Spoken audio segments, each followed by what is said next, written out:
La semaine dernière, le régime chinois a proposé d'apporter des modifications à son code pénal. Ces amendements devraient permettre aux forces policières de détenir des suspects sans aucun chef d'accusation officiel dans des endroits tenus secrets. Les spécialistes juridiques et les défenseurs des droits de l'homme affirment que ces modifications exposeraient l'ensemble de la population chinoise à des arrestations injustifiées.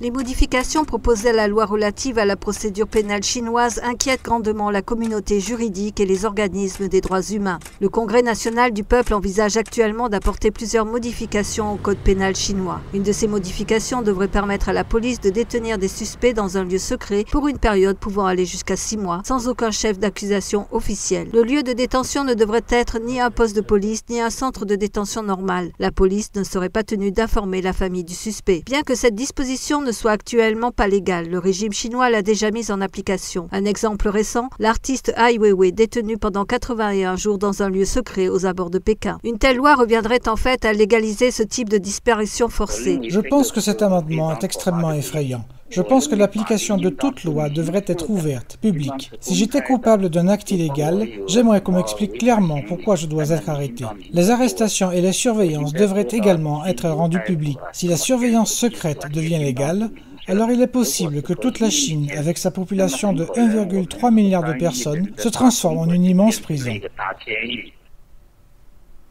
Le projet de loi précise que les détentions secrètes ne devraient être appliquées que dans les cas relatifs à la sécurité d'État, la corruption et le terrorisme. Cependant, des militants et des dissidents sont régulièrement arrêtés pour des motifs impliquant la sécurité d'État. Un militant des droits humains de Guangzhou affirme que la nouvelle législation vise surtout les personnes comme lui. Je pense que si cette proposition est adoptée, ce sera une loi complètement perverse.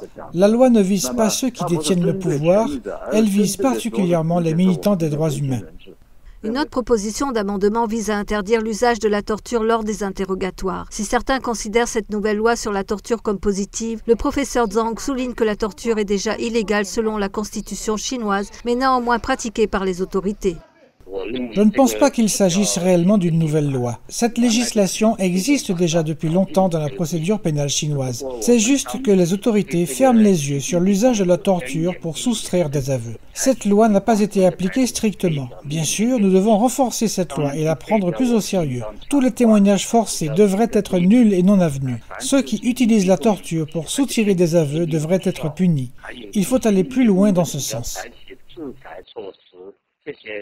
Les amendements proposés à la loi relative à la procédure pénale chinoise seront étudiés au Congrès national du peuple en mars 2012. Ces modifications constituent la plus grande révision apportée au code pénal chinois depuis les années 1990.